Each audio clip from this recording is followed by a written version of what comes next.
oraingoz guraso batzuek libre dakagula goiz edo atxalean jasotzeko, txandakatuz, ondo moldatzen geha. Udaletxearen aletik ere laguntza txiki bat jaso duzu, ez? Bai, bidea hobetu dute eta, municipala ere jarri dute eta ondo, alde hortatikan ere laguntza handia sumatu dugu. Izan ere, autoek ere veloziadea hartzen dutela eta bertan kontu pixka bat izan beharko duzuen beste umeren artean, ez? Bai, gutzako kotxe gutxigo igokoaren mazien asko hobeto. Eta, igotzen diena kotxe pixka bat kontu hondikin ibiltzeko, umiak igual ateratzen dilako korrika edo, mantxogo juteko eta kontutan eukitzeko umiak ibiltzen direla. Nora iritsi zineten puntu honetara erabakia hartzera? Ez zegoen beste modu bat, autobusa murrizketarekin, umiak ere ikasi behar dute egunero igotzen eskola, eta lagunduz pixka bat bidea eta ikusteko nola egiten dugun helduok, umiak ere ikasteko bakarrik igotzen eskolara.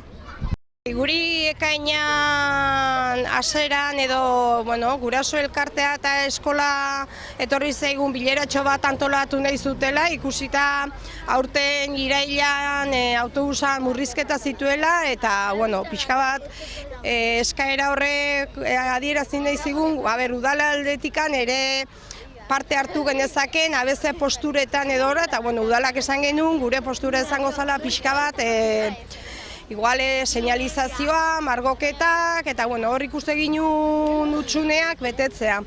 Orduan, behaiek eskaera egin zuten, eta eskaera horren arabera gure aldetikan inditugu gauza, baina nik ikusten dut urtean zehar ere ikuste baditugu falta diala gauz batzuk udalak ere kontutan hartuko ditu gauz horiek egiteko.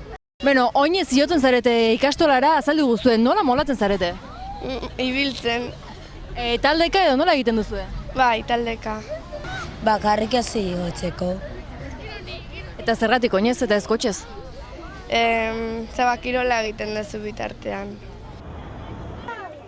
Gaur mugikortasun aste honetan, autorik gabeko mundu mailako egun internazionala da, eta gure asmoa, beti kasko baten kokatuta gaude, eta egia da, nahi baino kotxe gehiago juten diala, ez? Eta, autobusa badaukau, kastola oinez talde bat ere badaukau, baina gure asmoa da, kotxe kantitatea nolabait murriztea. Eta egun hau, proposa iritu zaigu, umeekiko behintzat, kinu bat izateko guztionen ingurun, ez? Eta helburua da, pixka bat, oinez ikastolara abiatzea umeak, eta baita ere, horrek ingurumenari datorkion onurak azalduz, eta osasuntsu bizi.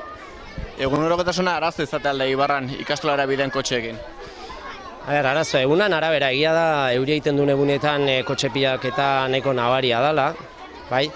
Eta orokorrean, aldapa, daukagun aldapa kontutan hartuz, jende askotan komodo bihurtzen da eta kotxeekin, eta arazo bihurtzen da, puntu batzutan bai. Gaurkoan ikusten ditugu, irakasleak, gurasoak, haurrak elkartuta, nolako jarrera azaltzen dute ekimenaren aurrean? Gaurkoa tamalez, eguraldia ez lagun izan, denbora luze ostean, eguraldi txarra atera du, eta hasieran kaos pixka bat izan da, eta aterkiak direla medio eta bar, umeak oso pozik igodia, egia da, eta gurasoa batematek errezeloren bat azaldu du, euri honekin, txikienekiko bereziki, baina orokorrean denak eta irakasleok ere oso gustora, eta printzipioz oso ondo goa. Gaurko noin ez zumarra ikastola, baina normalen nola juten zate? Bakarrik, baina lagunak inde bai. Kotxe asko izaten da ikastolako biden? Bai, handerinoketa batez ere. Beharazko ikusten duzu ekimen hau egitea, zertarako?